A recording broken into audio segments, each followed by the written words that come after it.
Podcast 2, 12/25/2022. Merry Christmas. This is for all of you. Hope you enjoy it.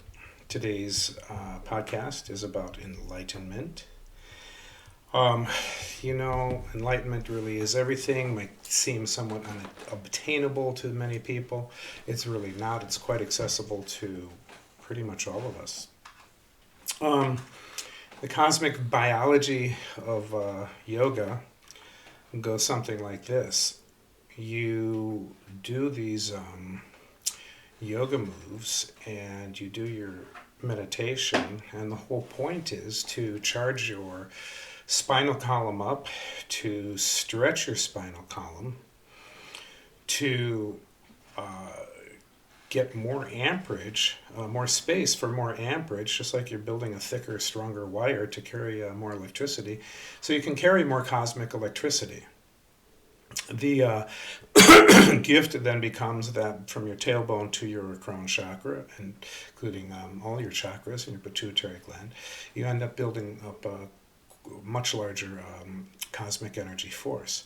Thereby, you begin to become more of a creator God. You're not just subject to the will of the universe. You become a creator God. You can then begin to manipulate atoms. You can begin to manipulate the molecular form of life so that you can do healings. You can do magic. You can do many things that a common person might not think accessible. So as you practice, if you do an hour meditation every day and do your yoga, stretch your spine, open that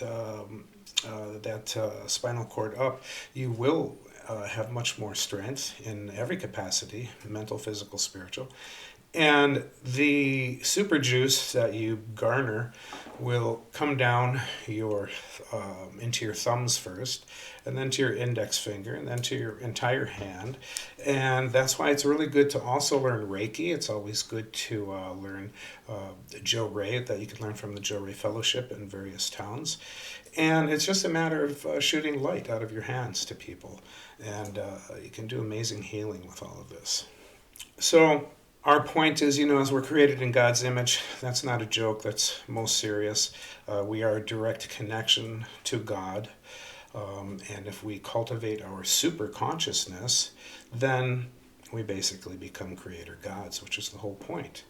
And again, we don't have to be subject to criminal governments. We don't have to be subject to criminal organizations. We don't have to be subject to criminal laws. We can begin to build our own societies. We can begin to build our own communities, our own villages, our own families, and do things properly rather than improperly. So today is Christmas, Jesus' birthday. Whether we have the date correct or not, we don't know. History has been a little divided on that concept. But the point is, Jesus had 4 precepts that he taught the world. One was gratitude. The other was appreciation, compassion, and love. Now, when you pray with gratitude, you open the heavens, truly. When you pray with appreciation, same thing.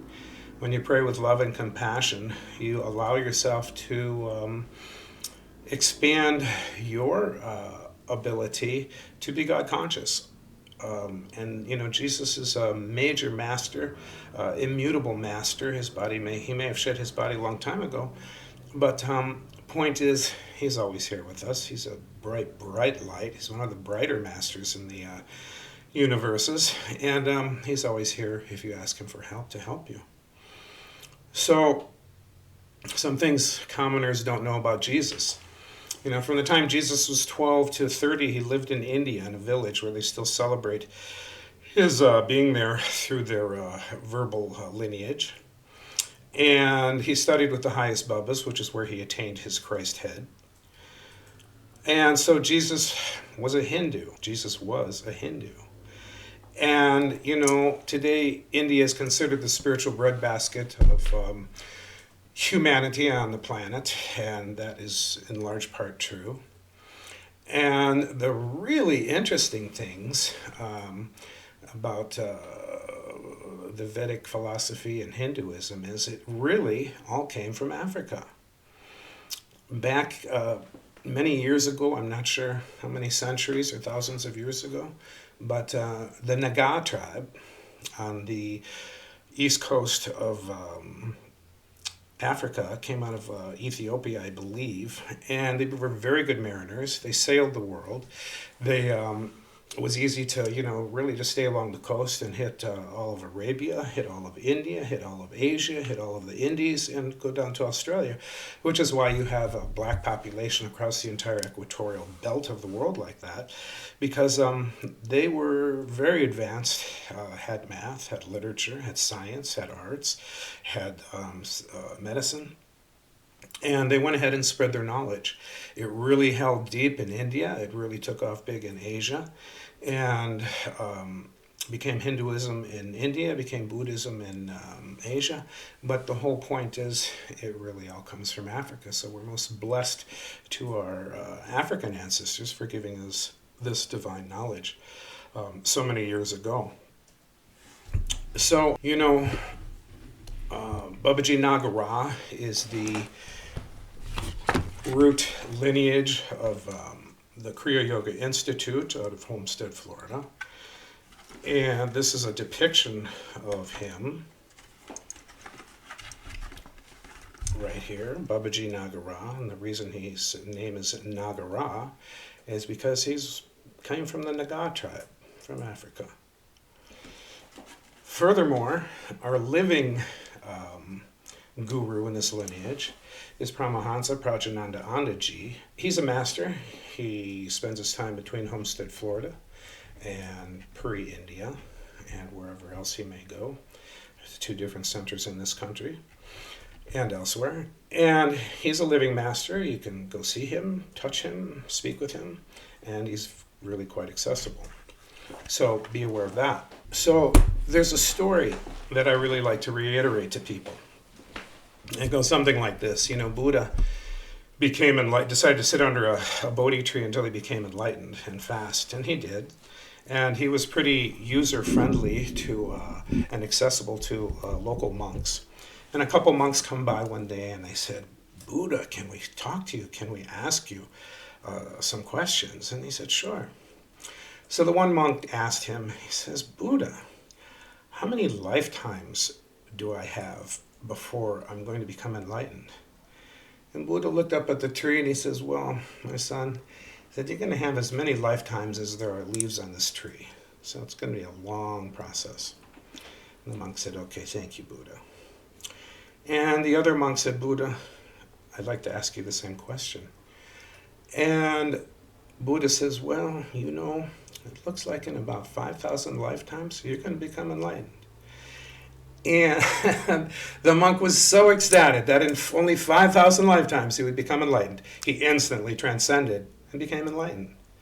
So therein lies some of the magic in a flexible universe that we live in.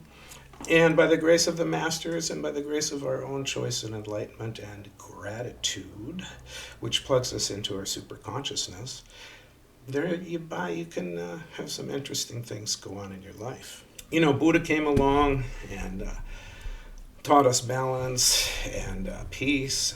Gandhi came along and thought that it was probably a good idea after he had learned that all the races were really quite important.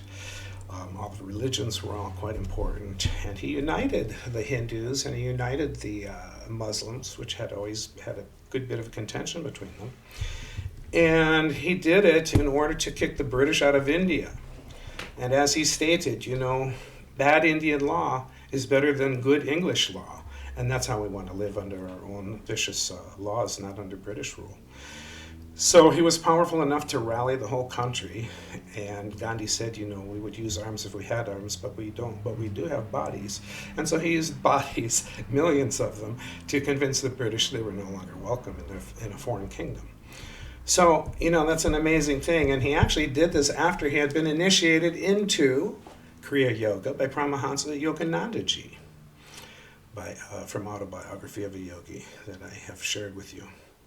So, Real important book, real important being, real important master, real important spiritual lineage. Martin Luther King came along and he taught, liberty, freedom, justice for all people, and left us with a very, very beautiful message. Nelson Mandela, same thing. He came along and said, hey, you white people are a little abusive. Matter of fact, very abusive, and tried to lock him up every time he spoke a word of truth, and kept throwing him in jail year after year after year. And he still came out and said, look, yeah, I'm a king. Yeah, I'm a leader. And yeah, we all got to learn how to get along and love each other, forgive each other, and work together in this world, because there's just no room for war, dissension, and prejudice and racism. So that's what he did. So, all the masters have the same message. Be enlightened, okay? Rise way above the Neanderthals of evil, because that is how you will permanently defeat the enemy. You understand that? Please. So, enlightened people are not corruptible under any circumstances. We're not for sale. You cannot buy us. You cannot make us sing your tune, which is why the state hates us so much. But that's okay. That's a good badge of honor, frankly. And again, enlightenment leads to victory over evil and carnage. So make your choices and make them well. And frankly, we are here, okay? We are here. And do we need a lot more of us? Yes, we need a lot more of us. So if you have an IQ, you have a true heart, you're a savant, you have various talents on this side or the other side, please join us, because we cannot organize and do this alone. We need an army of enlightened beings to make all this happen and change this world we live in. And as you can see, it's definitely time to change this world we live in, way past. I'm going to give you some additional resources that you may enjoy. There's a friend of mine, Raven of Shambhala. She is extraordinary in her talents. I mean, extraordinary. She's not just a psychic. She's not just a medium. She is an expert galactic antenna. And she can talk to your ancestors. She can talk to your higher spirit. She can talk to any god in the universe. She can talk to angels and masters. She's connected to anybody and everybody you might need to be connected to. And she is available via phone when not in person.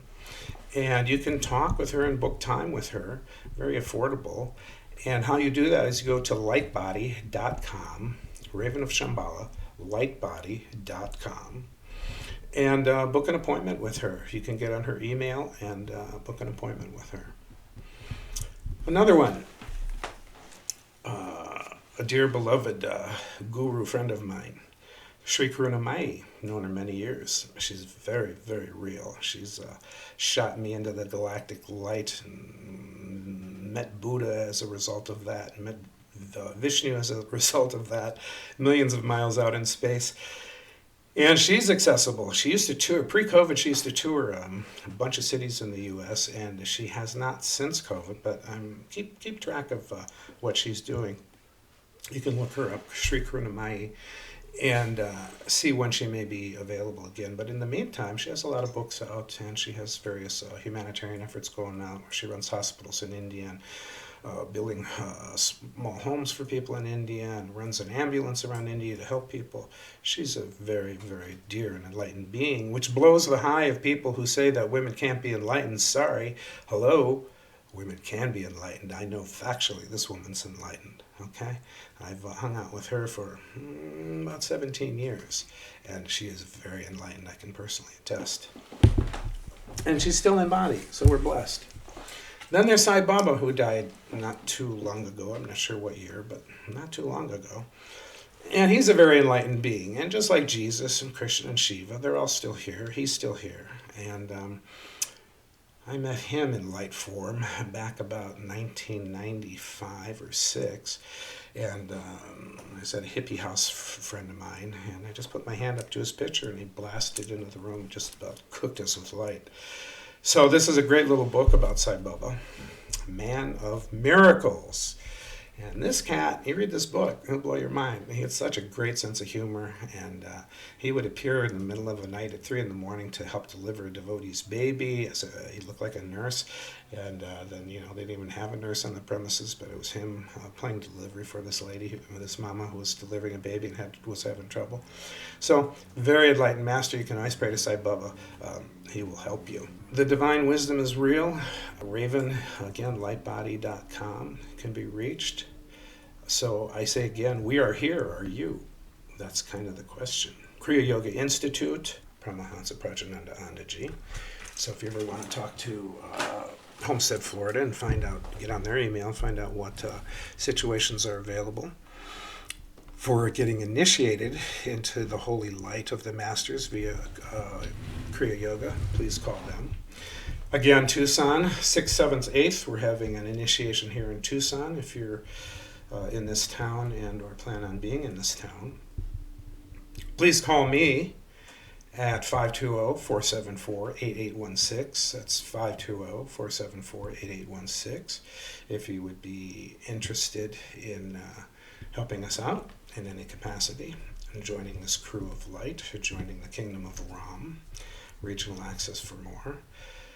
So, I'm always plugging Autobiography of a Yogi by Paramahansa Yoganandaji. Another book I'm going to plug, or series of books, is Conversations with God. Neil Donald Walsh is a really cool brother, and God came to him back, I guess, around 93, 4, or something like that. And he said, Neil, I need you to dictate some books for me. And Neil said, cool. So he wrote Conversations with God, Volume 1, Volume 2, Volume 3. And then later on, Communion with God, Friendship with God, and I think the best one is Tomorrow's God.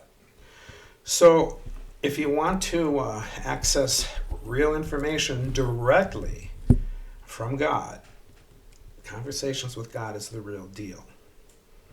And I know personally, because I had conversations with God when I was younger. And I know God's personality, and God and I are actually pretty good friends.